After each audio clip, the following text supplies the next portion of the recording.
Hello friends, ओम श्री गणेशाय नमः। आप सभी का स्वागत है आपके अपने यूट्यूब चैनल पर।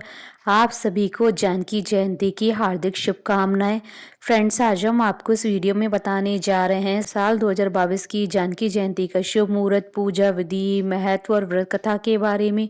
फ्रेंड्स, वीडियो शुरू करने से पहले आपसे रिक्वेस्ट है, अगर आप हमारे चैनल पर नए हैं और आपने अभी तक चैनल को सब्सक्राइब नहीं किया है तो प्लीज़ सब्सक्राइब कीजिएगा चैनल को, साथ ही प्रेस कीजिएगा बेल आइकन को, जिससे नए वीडियो से रिलेटेड नोटिफिकेशन आपको तुरंत प्राप्त हो सके। और वीडियो पसंद आने पर वीडियो को लाइक और शेयर जरूर कीजिएगा ताकि सभी भक्तों को इस वीडियो का लाभ प्राप्त हो सके। और कमेंट बॉक्स में जय सिया राम जरूर लिखिएगा। जानकी जयंती का त्योहार फाल्गुन मास के कृष्ण पक्ष की अष्टमी तिथि को मनाया जाता है। इस दिन को माता सीता की विशेष रूप से पूजा की जाती है। जानकी जयंती को सीता जयंती के नाम से भी जाना जाता है।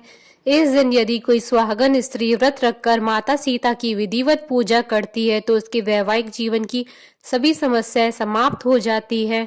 यह दिन सुहागन स्त्रियों के लिए अत्यंत विशेष होता है। जानकी जयंती के दिन सुहागन स्त्रियां अपने पति की लंबी उम्र के लिए माता सीता की पूजा अर्चना करती हैं।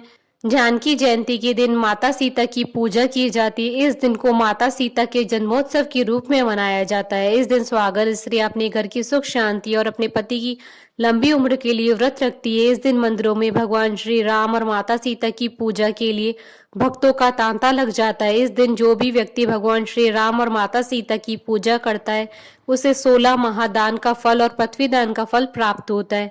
जानकी जयंती का व्रत सौभाग्यशाली स्त्री अपने पति की लंबी आयु के लिए रखती हैं। इस दिन व्रत रखने वाले व्यक्ति को माता सीता के शुक्रमय नाम ओम श्री सीताय नमः मंत्र का उच्चारण करना चाहिए। इससे बहुत अधिक लाभ प्राप्त होता है। इस दिन जो व्यक्ति भगवान श्री राम और माता सीता की विधि विधान से पूजा करता है उसे 16 महान दानों का फल प्राप्त होता है, जिसमें पृथ्वी दान का फल तथा समस्त तीर्थों का फल प्राप्त होता है। माता सीता का जन्म पुष्य नक्षत्र में मंगलवार के दिन हुआ था। माता सीता राजा जनक की पुत्री थी, इसलिए माता सीता को जानकी के नाम से जाना जाता है। फ्रेंड्स, अब आइए जानते हैं जानकी जयंती की शुभ मुहूर्त के बारे में। हिंदू पंचांग के अनुसार इस बार जानकी जयंती 24 फरवरी 2022 गुरुवार के दिन है। फाल्गुन कृष्ण अष्टमी तिथि प्रारंभ होगी 23 फरवरी 2022 को शाम 4:56 पर और फाल्गुन कृष्ण अष्टमी तिथि का समापन होगा 24 फरवरी 2022 को दोपहर 3:03 तक। फ्रेंड्स, अब आइए जानते हैं जानकी जयंती की पूजन विधि के बारे में। जानकी जयंती के दिन साधक को सबसे पहले ब्रह्म मुहूर्त में स्नान करके साफ वस्त्र धारण करने चाहिए। इसके बाद स्वच्छ भूमि पर गंगा जल छिड़क कर उस पर मंडप बनाएं। यह मंडप 4, 8 या 16 स्तंभों का होना चाहिए। मंडप के मध्य सुंदर आसन रखकर भगवान श्री राम और माता सीता की स्थापना करें। पूजा में सोने की, पीतल की, तांबे की या मिट्टी से निर्मित कोई भी मूर्ति स्थापित कर सकते हैं। यदि आप मूर्ति स्थापित नहीं कर सकते हैं तो आप श्री राम और माता सीता जी की तस्वीर भी स्थापित कर सकते हैं। इसके बाद भगवान गणेश और माता गौरी की पूजा करें। उसके बाद ओम श्री जानकी रमाभ्याम नमः मंत्र के द्वारा आसन, पाद्य, अर्चन और आचमन करें। इसके बाद भगवान श्री राम को पंचामृत से स्नान कराएं। भगवान श्री राम और माता सीता को वस्त्र और आभूषण अर्पित करें। इसके बाद गंध, सिंदूर, चंदन, पुष्प, माला, फल, नैवेद्य, मिष्ठान भी श्री राम और माता सीता को अर्पित करें। इसके बाद उनकी विधिवत धूप व दीप से पूजा करनी चाहिए। इसके बाद भगवान श्री राम और माता जानकी की कथा सुननी चाहिए। कथा सुनने के बाद भगवान श्री राम और माता सीता को मिठाई का भोग लगाना चाहिए। उनकी धूप दीप से आरती करनी चाहिए। इसके बाद नवमी तिथि के दिन यह सभी वस्तुएं किसी निर्धन व्यक्ति या ब्राह्मण को दान कर देना चाहिए। इसके बाद नवमी तिथि के दिन ही मंडप का किसी पवित्र नदी में विसर्जन करना चाहिए। जानकी जयंती की कथा। पौराणिक कथा के अनुसार एक बार मिथिला में बहुत भयंकर अकाल पड़ा था।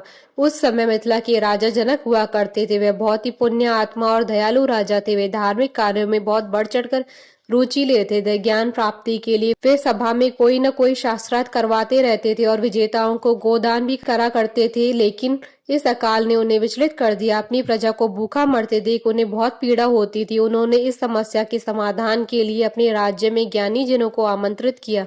उस सभा में बैठे सभी ज्ञानियों ने अपनी राय राजा के सामने रखी। सभी विद्वानों ने एक ही बात पर सहमति जताई कि यदि राजा जनक स्वयं ही खेतों में हल जोते तो अकाल दूर हो सकता है। इसके बाद राजा जनक अपनी प्रजा के लिए हल उठाकर चल दिए। जिस जगह पर राजा जनक ने हल चलाया था वह स्थान वर्तमान समय में बिहार के सीतामढ़ी के पुनौरा गांव को बताया जाता है। इसके बाद राजा जनक खेतों में हल चलाने लगे। वह हल एक जगह आकर अटक गया। राजा जनक ने पूरी कोशिश की, लेकिन हल की नोक उस ऐसी धसी हुई थी कि वह निकलने का नाम नहीं ले रही थी। इसके बाद राजा जनक ने अपने सैनिकों से कहा कि वह आसपास की जमीन की खुदाई करे और देखे कि हल की नोक कहाँ पर फंसी हुई है। इसके बाद सैनिकों ने वहां पर खुदाई की, जिसमें एक बड़ा सा कलश मिला। उस कलश को खोला गया तो उसमें से एक सुंदर कन्या निकली, जिसे राजा जनक ने अपनी पुत्री के रूप में स्वीकार किया। उस समय मिथिला में जोर से बारिश हुई, राजा का अकाल दूर हो गया। जब उस कन्या का नामकरण किया गया तो हल की नोक के आधार पर ही उस कन्या का नाम सीता रखा गया, जिनका विवाह आगे चलकर प्रभु श्री राम की जी के साथ हुआ। बोलिए सिया रामचंद्र की जय, माता सीता की जय। हमारे साथ इस वीडियो में अंत तक बने रहने के लिए आपका धन्यवाद। ओम श्री गणेशाय नमः। जय सिया राम।